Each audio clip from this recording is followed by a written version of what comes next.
This video is going to be a response to TheHossUSMC. He just posted a video about open carrying being declared illegal in the state of California.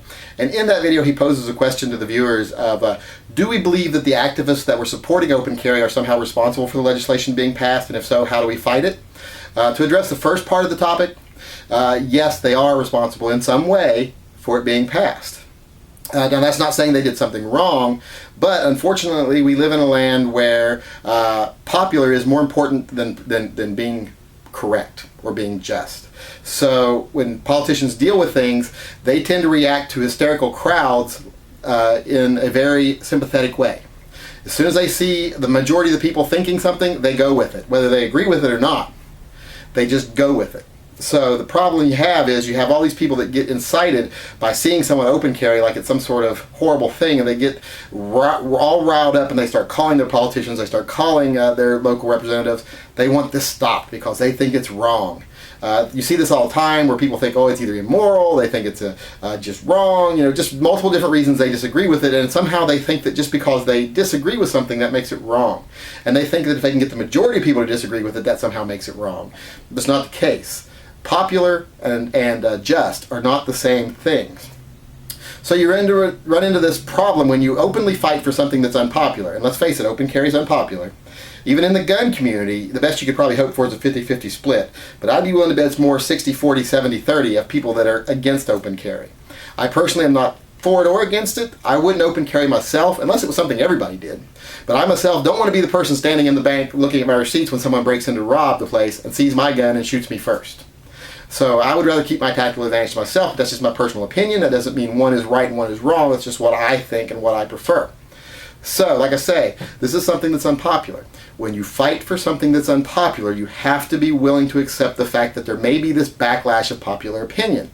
That doesn't make your cause wrong or unjust. That just means it's unpopular. And you got to remember, desegregation was unpopular too, and there was a rush of laws to try to circumvent it when it was happening.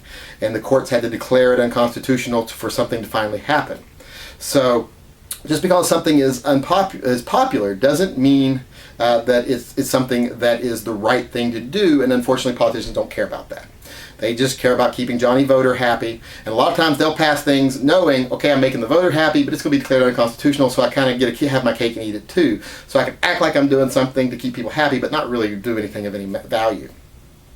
So you got to remember that. You got to remember, when you fight for something that's unpopular, you're going to have backlash, and that's what this is. It's backlash.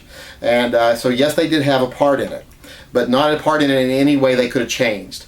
Now, you do have some people, of course, that abuse it. You do have people that go out there and look for confrontation just to make a quick buck off in a police department. But those people are few and far between, and I think the ones that do it are pretty, transparent, and people don't really support them, and people really tear them down when they do it. So, to answer the first part, yes, they were responsible, but it's kind of unavoidable. It's just the way it is when you're fighting for something, like I said, that's just but unpopular. Now, as far as fighting it, now this is not going to be popular with some people on the right because they've been taught these buzzwords and they've been indoctrinated to this whole idea that activist judges and legislating from the bench is a bad thing, and they forget that that's the point of the courts. The courts are to check the politicians. If politicians didn't have the courts checking them on what's legal, they'd just do what they wanted to do. And where would we all be at then? So the courts have to take this matter up. They have to declare this unconstitutional. And it has to be done through the court system, which unfortunately isn't the fastest way to do something, and it isn't the cheapest way to do something. But it's what's going to have to be done. Because like I said, like with desegregation, at the time, polls were showing 75-80% of people were against desegregation. If we would have went with popular opinion and allowed lawmakers to have their ways, we would still be treating a whole class of citizens like they were a subclass, like they were less than a person. And none of us can argue that that's right, but it was popular. So we'll have to fight through the courts. We'll have to have it declared unconstitutional. That's the way it's going to have to go. It just has to, because you're not going to change popular opinion on that right now.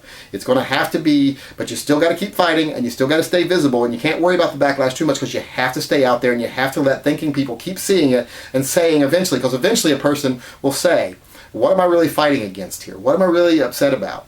Because I know I myself personally, if I see someone open carrying a gun, I don't get upset about it. Like I say, I'm not an opponent of it, and I'm not a proponent of it, but it doesn't bother me. I think someone who's openly carrying their gun, they're putting their cards on the table.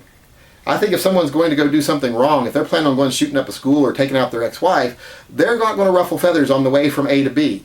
You know, they're not going to stop at Starbucks and get a latte with their gun on their hip, because that's going to draw too much attention to them. They're going to run the risk of being circumvented before they get to do what they planned on doing that day. So they're going to stay under the radar as much as they can. They're not going to open carry. Someone's showing me that they got a weapon on them, that's just like them telling me, I have no intention of starting trouble with you because I've already given away any advantage I have, or given away the knowledge of the advantage that I have. So it doesn't bother me. I don't find anything wrong with it. I don't have this weird mentality that a gun unseen is somehow better than a gun seen, because a gun seen to me is more open, more upfront, so I'm not so worried about it. But that's what I feel. I feel, yes, they did have a part in passing it. It's kind of inevitable. It's part of the process, and the best way to fight it is going to be in the courts.